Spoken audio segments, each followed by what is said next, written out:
Assalamualaikum warahmatullahi wabarakatuh. Alhamdulillahirabbil alamin, nahmaduhu wa nasta'inuhu wa nastaghfiruh. Asyhadu an la ilaha illallah wahdahu la syarikalah wa asyhadu anna Muhammadan abduhu wa rasuluh la nabiyya ba'dah. Allahumma shalli wa sallim ala Muhammadin wa ala alihi wa ashabihi wa man tabi'ahum bi ihsanin ila yaumil amma ba'd. Para sepuh bini sepuh haji sepuh wonten ing Masjid An-Nur ingkang kula hormati, para alim ulama, ustadz ustadzah, takmir masjid lan pendherekipun ugi sedaya haji wal hajah ingkang kula dhereki, hadirin wal hadirat ingkang kula hormati lan adik-adik anak-anakku yang kami banggakan. Sehat sedaya? Alhamdulillah. Alhamdulillahirabbil alamin. Lama tidak sowan ke Masjid An-Nur ini, mudah-mudahan barokah untuk kita semuanya. Amin Allahumma amin. Tema yang diberikan kepada saya sungguh berat, yaitu tentang hakikat ibadah puasa. Wa menika syariat mawon dereng lulus mungkin matur hakikat. Ada yang dirahmati Allah, survei dulu. Siapa yang ingin diberikan curahan rahmat oleh Allah Subhanahu wa taala? Monggo. Saya. Siapa yang ingin diberikan curahan rahmat dari Allah Subhanahu wa taala? Siapa yang ingin diberikan ampunan oleh Allah Subhanahu wa taala? Siapa yang ingin dibebaskan dari api nerakanya Allah Subhanahu wa taala? Siapa yang ingin dimudahkan hidupnya oleh Allah Subhanahu wa taala? Siapa yang ingin Ramadan ini lulus menjadi pribadi yang bersyukur? Saya. Amin Allahumma amin.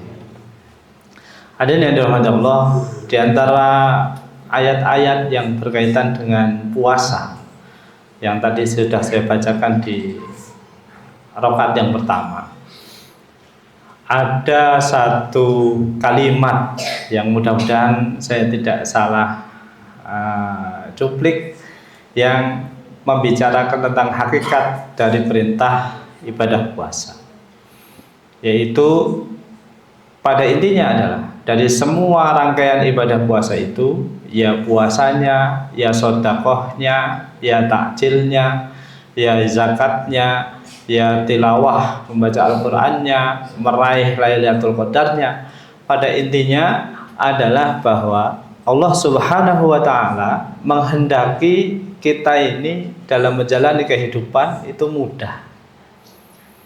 Allah Subhanahu wa taala menghendaki kita tidak merasa disusahkan oleh ketetapan-ketetapan Allah Subhanahu wa taala, oleh kewajiban-kewajiban yang harus kita jalankan di dunia ini oleh Allah Subhanahu wa taala. Kalimat ini ada di surat Al-Baqarah ayat 185 dan pertengahan. Setelah di awal ayat 183 Allah memerintahkan kepada kita tentang beribadah puasa, tapi tidak dikasih tahu tanggalnya, ya. Jadi 183 itu perintah umumnya, judulnya bahwa ada kewajiban ibadah puasa. Yang wajib siapa? Yang beriman. Untuk apa? Untuk bertakwa. Ini kan proses syariatnya. Kemudian yang kedua 184 Allah cerita, jadi waktunya itu terbatas gitu ya. Jadi enggak kok sepanjang tahun puasa, enggak. Jadi Allah itu memberikan paham pada kita, jadi puasa itu enggak lama kok gitu ya. Cuma sebentar, ayyam ma'dudat. Itu pun masih ada beberapa alternatif ya. Perintah utamanya puasa. Kalau enggak mampu boleh buka, sebab berbukanya sakit atau safar. Sudah berbuka nggak mampu ganti, ya sudah bayar fidyah. Ya, tapi jangan menunda, gitu ya. Kalau memang puasa ini kita mampu laksanakan puasa, ya puasa. Jangan ditunda-tunda kebaikan itu.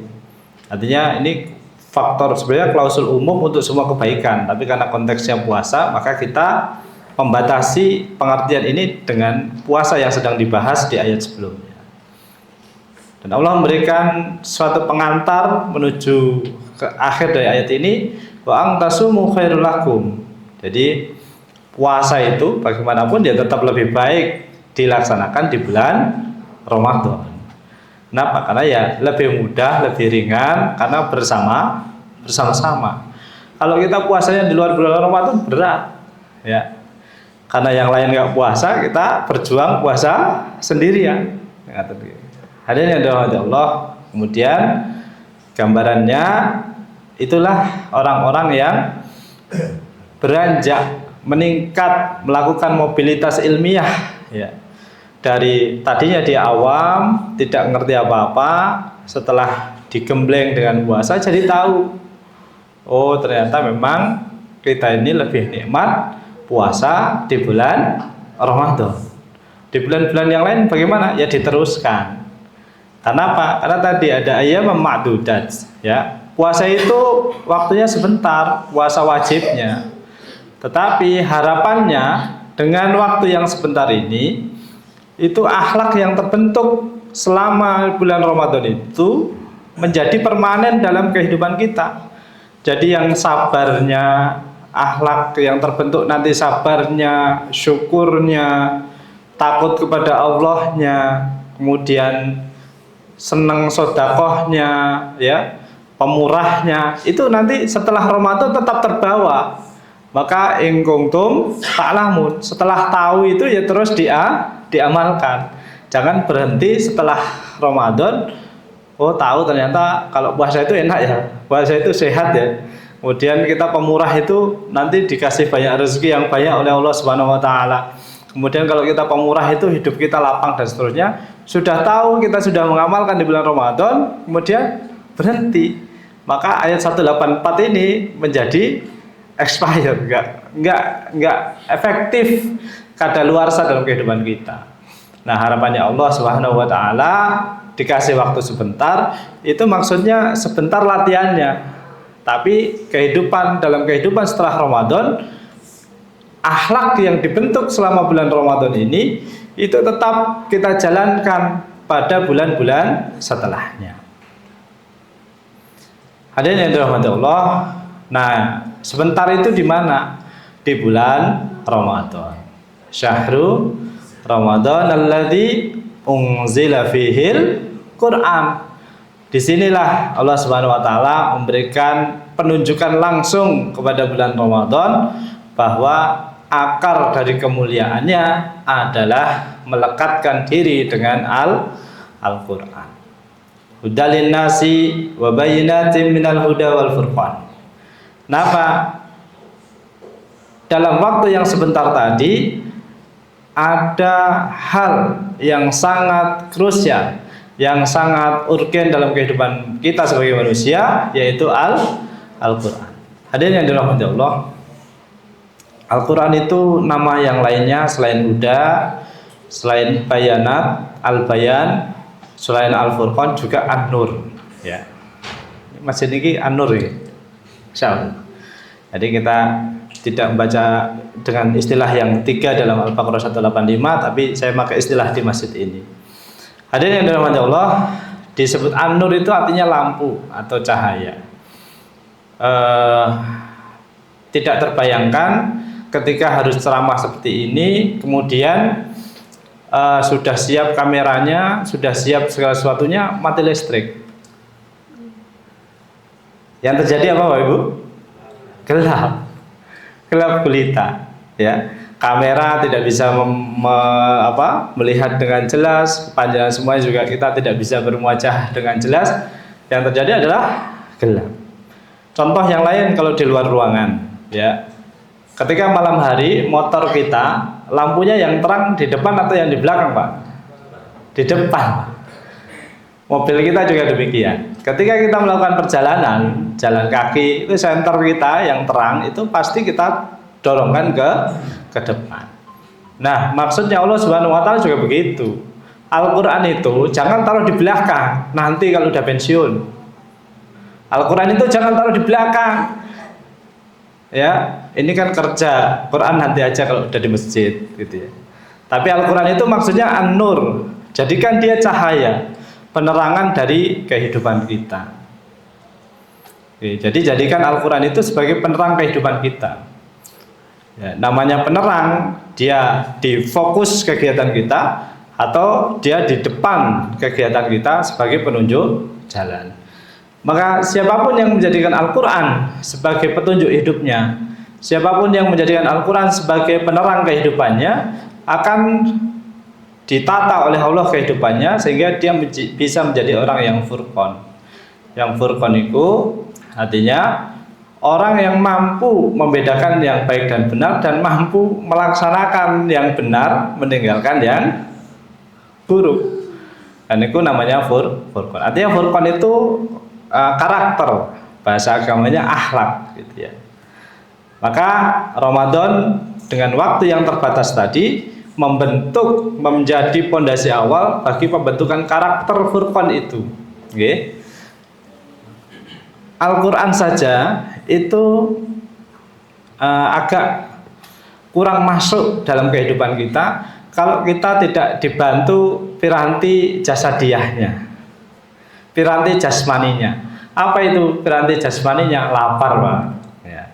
Maka Allah Subhanahu wa taala memberikan batasan yang jelas kepada kita, "Faman syahida minkumus syahra falyasum."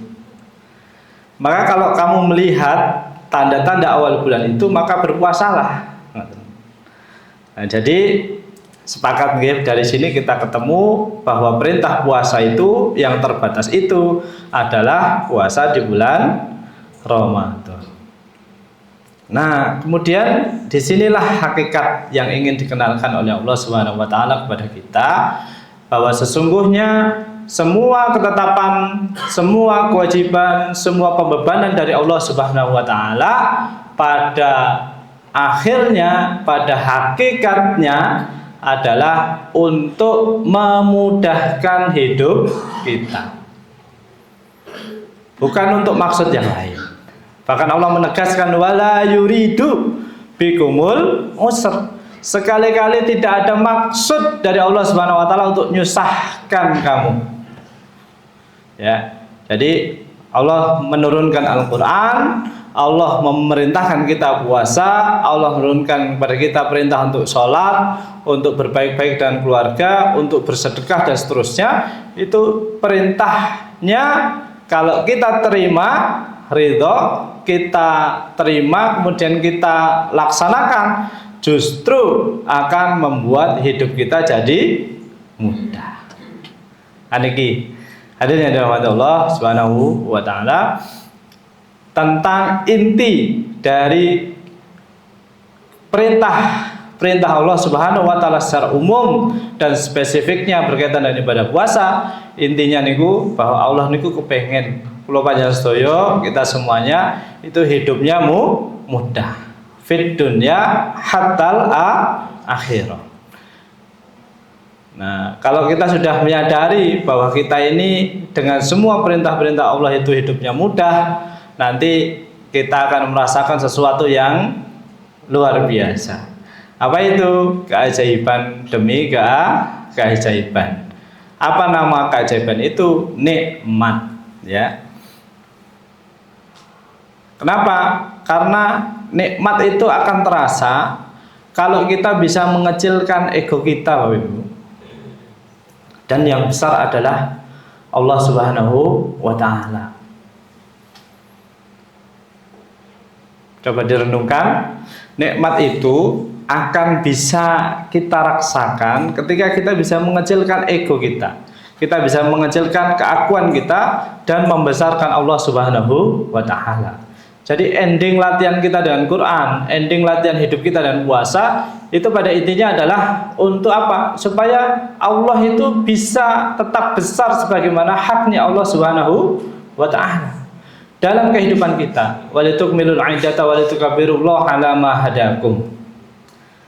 Kalau kita sudah bisa berlatih membesarkan Allah Subhanahu wa taala dalam kehidupan kita, maka kita akan terbentuk kualitas atau karakter atau akhlak bersyukur la'allakum tashkurun. Tapi kalau kita masih wah ini saya, kalau bukan saya ya, saya sudah bekerja, sudah banting tulang, ini jasa saya. Ini saya yang masih dominan dalam kehidupan, ya kita akan susah menjadi pribadi yang bersyukur. Tapi kalau kita sudah bisa membesarkan Allah dalam kehidupan kita, kita begini ini kan karena Allah yang menghadirkan kita ke masjid, membangunkan kita tadi pagi untuk makan sahur. Itu siapa Bapak Ibu? Kita apa Allah? Allah. Kita hadir ke masjid ini berdiam diri. Ya, saya matur, panjenengan mendengarkan sesuai dengan perannya. Siapa yang menata? Allah Subhanahu wa Ta'ala. Kalau Allah sudah bisa mulai besar dalam kehidupan kita, maka yang ada adalah nikmat demi nikmat. Dan pada saat itu kita terbentuk, terbiasa menjadi pribadi-pribadi yang bersyukur. Maka kehidupan kita akan selalu mudah ketika kita mampu mensyukuri semua nikmat-nikmat yang Allah berikan kepada kita. Tapi orang bersyukur niku nggih hati-hati. Sebabnya apa Bapak Ibu yang dirahmati Allah? Kadang-kadang lupa ndonga Bapak Ibu. Saking syukurnya kalau kita sudah mencapai derajat itu kadang-kadang kita ini belum sempat berdoa itu nikmatnya terus berdatangan Pak. Ini rahasia loh gitu. Jadi Bapak Ibu, kalau kita sudah mampu pada level tertentu kita mensyukuri apa pemberian Allah Subhanahu wa Ta'ala, kadang-kadang kita itu belum matur kepada Allah itu sudah datang lagi nikmatnya. Sudah datang lagi nikmatnya sehingga kita ini mau ndonga ini ku izin. Tapi Allah mengingatkan pada kita, orang yang bersyukur itu adalah orang yang dekat dengan Allah Subhanahu wa Ta'ala. Wa idza sa'alaka ibadi anni fa inni qaribun. Ya. Dekat dengan Allah Subhanahu wa Ta'ala sehingga kadang-kadang baru batin saja sudah diberikan oleh Allah Subhanahu wa Ta'ala. Ya Allah, kalau pengen teng Mekah wae ya Allah. Tiba-tiba dibukakan jalan. Ya Allah, saya pengen bakti lewat yang sepuh ya Allah. Tiba-tiba dibukakan jalannya. Tiba-tiba ada peluang amal yang banyak dan seterusnya dan seterusnya. Hadirin yang dirahmati Allah, kita ketika menyadari bahwa pribadi kita ini menjadi hamba yang serba kurang bersyukur dan karena itu terus berupaya mencari nikmat Allah mana yang belum kita syukuri, maka kita ini akan enggan sungkan untuk berdoa pada Allah. Tapi justru pada saat itu kita malah disuruh minta oleh Allah Subhanahu wa Ta'ala, ujibu da'watad da'i idza da'an. Allah itu sampai membahasakan ujib, ajib, ta'jub ya. Kalau ada hamba-hambanya yang masih mau berdoa meskipun sudah mampu menyadari bahwa dirinya itu dipenuhi nikmat demi nikmat dalam kehidupannya dari Allah Subhanahu wa Ta'ala. Ya, karena latihan Quran kita, latihan puasa kita merasakan dari Masya Allah, dari bangun tidur sampai tidur lagi itu Allah terus nikmat itu enggak henti. Tapi justru pada saat itu Allah memberikan kepada kita fasilitas berdoa 24 jam. Doa di bulan Ramadan niku mustajabah Bapak Ibu.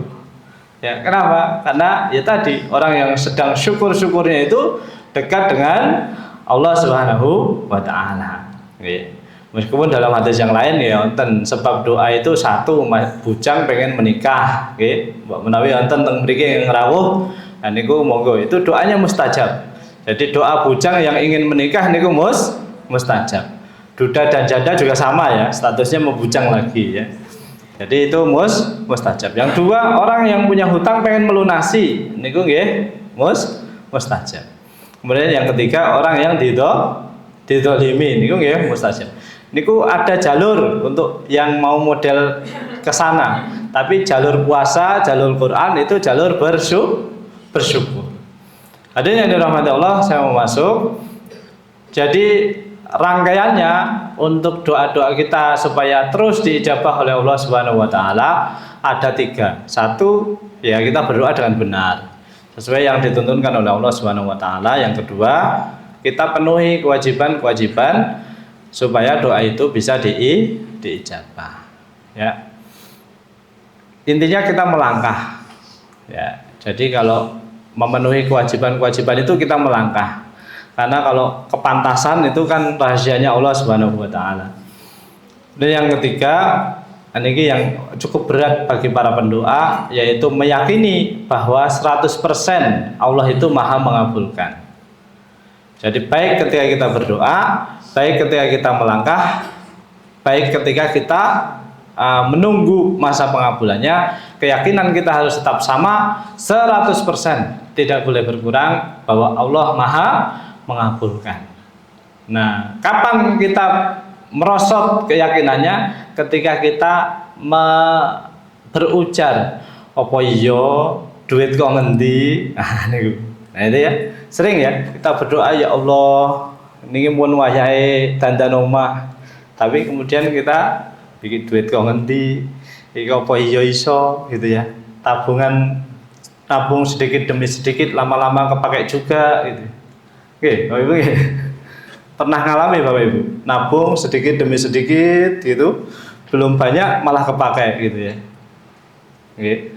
Artinya kayaknya ikhtiar kita sudah maksimal, tapi kok kayaknya jalannya buntu. Nah, pada saat itulah ya, justru itu ujian bagi para pendoa supaya tetap 100% yakin bahwa Allah maha mengabulkan. Istri saya sering mengingatkan, jangan mendahului takdir, ndonga mawon gitu ya. Maka dan alhamdulillah ya, pada kemudiannya itu sering ketika sudah kembali keyakinan kita 100%, dan justru pada saat kita tidak berdaya di hadapan Allah Subhanahu wa taala, maka Allah kemudian mengabulkan doa kita. La'allahum yarsudun, supaya mereka itu menapaki jalan-jalan kebenaran. Ya, ada pembimbingnya sebenarnya, namanya mursyid ya. Tapi jalan kebenaran itu adalah bagi orang-orang yang rasyid. Maka di situ yarsyudun. Nah, jalan kebenaran itu ya berdoa, ya melaksanakan kewajiban-kewajiban, ya tetap berusaha yakin bahwa Allah Subhanahu wa taala itu maha mengabulkan doa. Jadi kembali semua proses itu kepada hakikat dari semua perintah Allah, bahwa Allah ingin memudahkan hidup kita. Allah tidak ingin kita ini di dunia ini susah. Kenapa? Karena kita ini selalu dalam pemeliharaannya Allah Subhanahu wa taala. Allahu la ilaha illa wal hayyul qayyum la ta'khudhuhu sinatu wala naum. Tidak ada Bapak Ibu yang dirahmati Allah, satu detik pun kehidupan kita yang tidak diurus oleh Allah Subhanahu wa taala. Demikian yang bisa kami sampaikan, mudah-mudahan maksud apa yang kami sampaikan sesuai dengan apa yang dikehendaki oleh Allah Subhanahu wa taala. Kekurangan khilafahnya, keterbatasan kami dalam keilmuan kami, dan mudah-mudahan Allah yang menyempurnakan kebenarannya dari Allah Subhanahu wa taala. Mari kita jadikan pedoman hidup kita, menjadi jalan syukur kita, dan menjadi jalan kebenaran yang kita tapaki. Amin Allahumma amin. Nun wal qalami wa ma yasturun. Wassalamualaikum warahmatullahi wabarakatuh.